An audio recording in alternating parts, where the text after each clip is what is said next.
New York සිටි එකේ ඇවිදින ගමන් ලස්සන ගහක් දැක්කා. මේ ගහේ මේ හරියට මල් පෙති දැන් මේ වැටිලා තියෙනවා. මේ බලන්න මේක මේ අර අපේ මල දැක්කහම පෙනේද දැන් ඔයගොල්ලෝ බලන්න මීමැස්සොත් ගොඩාක් පිරීලා ඉන්නවා.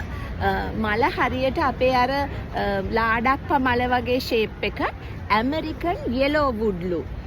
මේකේ නම මේක රෑන් එල්ලෙනවා.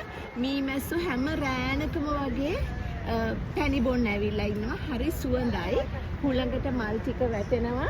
සුදු කලසක් වගේ මුළු වටපිටාවෙම වැටිලා තියෙනවා. ඉතින් මේ ඇමරිකන් යෙලෝ වුඩ් කියන ගහ ෆෝල් එකේදී, ඒ කියන්නේ ඕටම් එකේදී කොළ ඔක්කොම කහ වෙලා හැලෙනවලු. මම ඒක ගැන චුට්ටක් කියෙව්වා. මේක සයන්ටිෆික් නේම් එකක් අතර ලියලා තියෙනවා. මට ඒක මතක හිටින්නේ නැහැ. ඇමරිකන් යෙලෝ වුඩ් කියන එක සදර්න් ඇමරිකාවලට නේටිව් ගහක්ලු. ඒ කියන්නේ දැන් අපි ඉන්නේ නිව්යෝක්නේ. ඉතින් ඒතර සදර්න් ඇමරිකා කිව්වහම ඔය ඇට්ලන්ටා පැත්තට එන එකක් වෙන්න පුළුවන්. ෆ්ලොරිඩා පැත්තට වෙන එකක් වෙන්න පුළුවන්. කොහොම නමුත් හරියම ලස්සනයි. පේනවා නම් කුලඟට පෙති හැලෙනවා. හරියට හිම වැටෙනවා වගේ. ඉතින් මේ වගේ පරිසරයක මේ මං ඉන්නේ පුංචි පාක් එකක නිව්යෝක් වල ටයිම් ස්ක්වයර් එකට යන පැත්තේ.